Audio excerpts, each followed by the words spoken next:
नमस्कार विद्यार्थी मित्रांनो, मी रुपाली देवरमणी आज इयत्ता 12वी इकॉनॉमिक्स या विषयाबद्दल आपल्याला चर्चा करायचं आहे। प्रकरण 6 आहे निर्देशांक। या पाठाविषयी माहिती पाहत असताना प्रथमतः आपल्याला प्रस्तावना पाहायचा आहे। तर निर्देशांक हे अर्थशास्त्रातील सर्वाधिक वापरले जाणारे एक संख्याशास्त्रीय साधन आहे। निर्देशांक हे अर्थशास्त्रातील सर्वाधिक वापरले जाणारे एक संख्याशास्त्रीय साधन असून निर्देशांक म्हणजे एका ठराविक कालावधीत चलांमधील बदल किंवा चलांच्या समुदायांमधील बदल होय, म्हणजे मोजण्यासाठीचं एक साधन होय। अशा प्रकारे निर्देशांक हा मूलतः किंमत पातळीमधील बदल मोजण्यासाठी विकसित केला होता। आजच्या काळात भाग भांडवल बाजारातील किमती म्हणा, राहणीमानाचा निर्देशांक म्हणा, औद्योगिक आणि कृषी मालाचे उत्पादन म्हणा, निर्यात व आयातीमधील बदल इत्यादी घटकांसह विविध क्षेत्रातील कल मोजण्यासाठी याचा उपयोग केला जातो। निर्देशकांचे प्रत्यक्षपणे मोजमाप करता येत नाही, पण त्यातून सापेक्ष बदल दर्शविता येतात। अशा प्रकारे निर्देशकांचा आपण प्रस्तावना पाहिलेला आहोत। आता निर्देशकांची व्याख्या पाहताना पहिल्यांदा आपण स्पायगेल यांची व्याख्या पाहणार आहोत। निर्देशकांची व्याख्या पाहताना पहिल्यांदा स्पायगेल या अर्थशास्त्रज्ञाची व्याख्या आपण पाहू। स्पायगेलच्या मते भौगोलिक स्थान, वेळ या संदर्भात किंवा इतर वैशिष्ट्ये म्हणजे उत्पन्न, व्यवसाय इत्यादीच्या सापेक्ष बदलासाठी किंवा बदलाच्या प्रमाण दाखविण्यासाठी वापरलेले सांख्यिकीय साधन म्हणजे निर्देशांक होय। म्हणजे भौगोलिक स्थान, वेळ या संदर्भात किंवा इतर वैशिष्ट्ये म्हणजे उत्पादन, व्यवसाय इत्यादीचे सापेक्ष बदलासाठी किंवा बदलाचे प्रमाण दाखविण्यासाठी वापरलेले सांख्यिकीय साधन म्हणजे त्यालाच आपण काय म्हणतो, निर्देशांक असे म्हणतो। अशी स्पायगेल यांची व्याख्या असून पुढची व्याख्या आहे क्रॉक्स्टन व काउडन। क्रॉक्स्टन व काउडन यांच्या मते निर्देशांक ही संख्याची अशी शृंखला आहे की जिच्या आधारे काल व स्थान पदमालेतील बदलाचे मापन करता येते। निर्देशांक ही संख्याची अशी शृंखला आहे की जिच्या आधारे काल व स्थान पदमालेतील बदलाचं मापन करता येते। अशा प्रकारे आपण निर्देशकांची वैशिष्ट्ये पाहणार आहोत। त्यामध्ये निर्देशकांचं वैशिष्ट्य आता आपण पाहणार आहोत। त्यामध्ये पहिलं वैशिष्ट्य आहे निर्देशांक हे काय आहे, सांख्यिकीय साधन आहे। दुसरं आहे निर्देशांक हे सरासरी काढण्याचे एक विशिष्ट साधन आहे आणि ते सेकडेवारी काढण्यास उपयुक्त ठरते। तिसरं आहे एका विशिष्ट काळात किंवा दोन भिन्न काळात किंवा दोन भिन्न स्थानातील एक किंवा जास्त संबंधित चलाचे परिमाण मोजण्यासाठी निर्देशांक या सांख्यिकीय साधनांचा उपयोग होतो। एका विशिष्ट काळात किंवा दोन भिन्न काळात किंवा दोन भिन्न स्थानातील एक किंवा जास्त संबंधित चलाचे परिमाण मोजण्यासाठी निर्देशांक या सांख्यिकीय साधनाचा उपयोग होतो। चौथा आहे जो निर्देशांक एका चलाच्या सहाय्याने मोजला जातो त्याला एकीकृत निर्देशांक म्हणतात। याउलट जो निर्देशांक चलाच्या गटापासून तयार केला जातो त्याला संयुक्त निर्देशांक असे म्हणतात। चौथा आहे जो निर्देशांक एका चलाच्या सहाय्याने मोजला जातो त्याला एकीकृत निर्देशांक असे म्हणतात। तर याउलट जो निर्देशांक चलाच्या गटापासून तयार केला जातो त्याला संयुक्त निर्देशांक असे म्हणतात। पाचवा आहे निर्देशांक हा चालू वर्षासाठी तयार केला जातो। पाचवा काय आहे, निर्देशांक हा चालू वर्षासाठी तयार केला जातो। सहावा आहे ज्या वर्षापासून बदल मोजले जातात त्याला मूळ वर्ष असे म्हणतात। ज्या वर्षापासून बदल मोजले जातात त्याला मूळ वर्ष असे म्हणतात। सातवा आहे मूळ वर्षाचा किंमत निर्देशांक हा नेहमी 100 गृहीत धरला जातो। मूळ वर्षाचा किंमत निर्देशांक नेहमी 100 गृहीत धरला जातो आणि त्यानुसार चालू वर्षातील मूल्याप्रमाणे तो काय केला जातो, मोजला जातो। आठवा आहे अर्थव्यवस्थेतील कल व बदल मोजण्यासाठी निर्देशकांचा वापर केला जातो, म्हणून त्याला आर्थिक क्रियाचे वायुभार मापक असेही म्हटलं जातं। आठवा आहे अर्थव्यवस्थेतील कल व बदल मोजण्यासाठी निर्देशकांचा वापर केला जातो, म्हणून त्याला आर्थिक क्रियांचे वायुभार मापक असे म्हटले जाते। आता आपण निर्देशकांचे प्रकार पाहणार आहोत। निर्देशांकांचे प्रकार, त्यामध्ये पहिला प्रकार आहे किंमत निर्देशांक।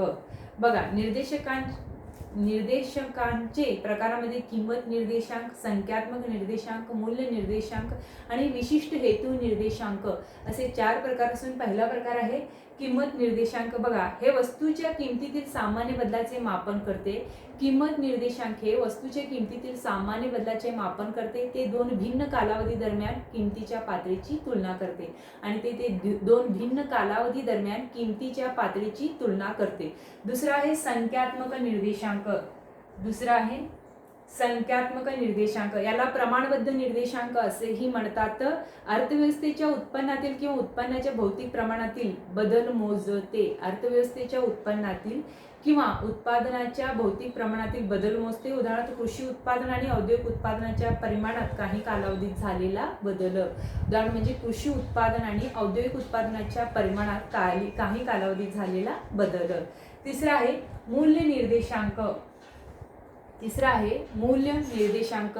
वस्तूचे मूल्य म्हणजे किंमत व परिमाण यांचा गुणाकार होय. P × Q. मूल्य निर्देशांक हा चलाच्या मूल्यातील बदलाचे रुपयाच्या स्वरूपात मोजमाप करतो. हा निर्देशांक किंमत आणि परिमाण यांच्या दोन्हीतील बदलाचे एकत्रीकरण करतो, त्यामुळे तो अधिक माहितीपूर्ण आहे. अशा प्रकारे मूल्य निर्देशांकाविषयी आपण माहिती पाहता येतं. चौथा आहे विशिष्ट हेतू निर्देशांक. विशिष्ट हेतू निर्देशांक. बघा, काही विशिष्ट हेतूने हे निर्देशांक तयार केले जातात. उदाहरणार्थ आयात निर्यात निर्देशांक, श्रम उत्पादकता निर्देशांक, शेअर किमतीचा निर्देशांक इत्यादी हे निर्देशांकांचं काय आहेत, प्रकार आहेत. विशिष्ट हेतू, काही विशिष्ट हेतूने निर्देशांक तयार केलेले असतात. उदाहरण म्हणजे आयात निर्यात निर्देशांक, श्रम उत्पादकता निर्देशांक आणि शेअर किमतीचा निर्देशांक इत्यादीचा त्यामध्ये समावेश असतो. इथे आपला निर्देशकांचा प्रकार संपतो. अशा प्रकारे निर्देशकांच्या प्रकाराविषयी आपण माहिती पाहिलेला आहोत. निर्देशकांचे अर्थशास्त्रातील महत्त्व आपण पाहणार आहोत.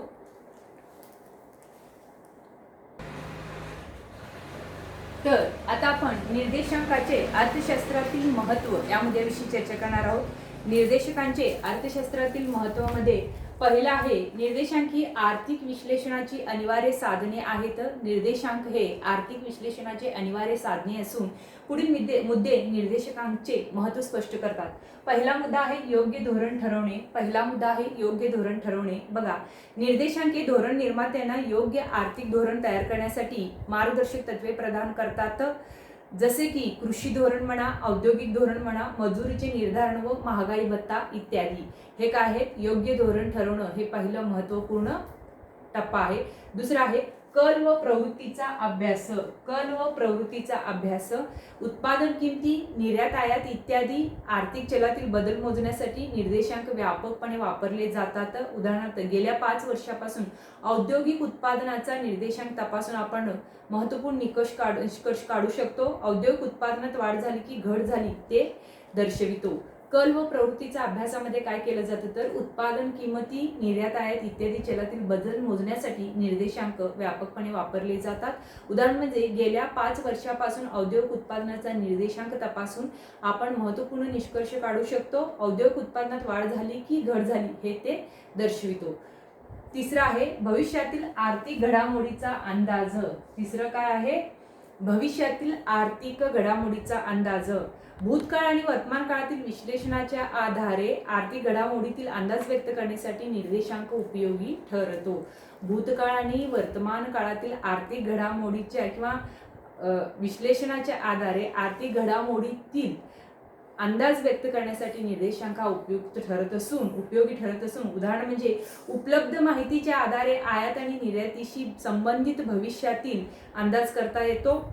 भविष्यातील अंदाजावरून योग्य निर्णय घेण्याचे मार्गदर्शन मिळते. अशा प्रकारे भविष्यात आर्थिक घडामोडीचा अंदाज हे काय आहे, अर्थशास्त्रातील निर्देशकांचं महत्त्वपूर्ण महत्त्व आहे. चौथा आहे चलनवाढीचे मोजमाप. बघा, निर्देशकांचा वापर वेळोवेळी होणाऱ्या किंमत पातळीतील बदल मोजण्यासाठी केला जातो. तो सरकारला महागाई विरुद्ध योग्य उपाययोजना करण्यास सुद्धा सक्षम बनवतो.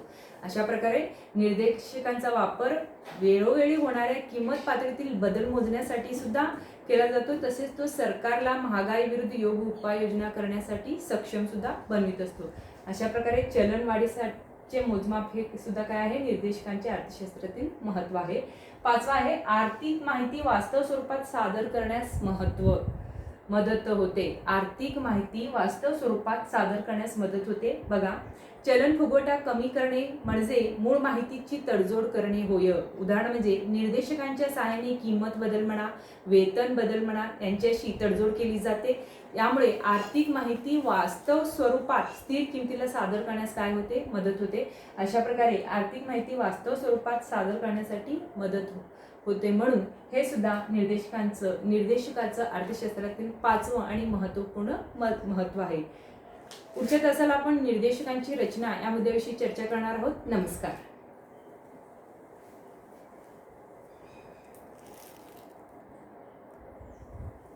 तर परत एकदा आपण अर्थशास्त्रातील निर्देशकांचे महत्त्व पाहणार आहोत. एक आहे योग्य धोरण ठरवणे, दुसरं आहे कल आणि प्रवृत्तीचा अभ्यास आहे, तिसरं आहे भविष्यातील आर्थिक घडामोडीचा अंदाज व्यक्त करण्यासाठी आहे, तिसरं आहे चलनवाढीचं मोजमाप करण्यासाठी, पाचवा आहे आर्थिक माहिती वास्तव स्वरूपात सादर करण्यासाठी मदत.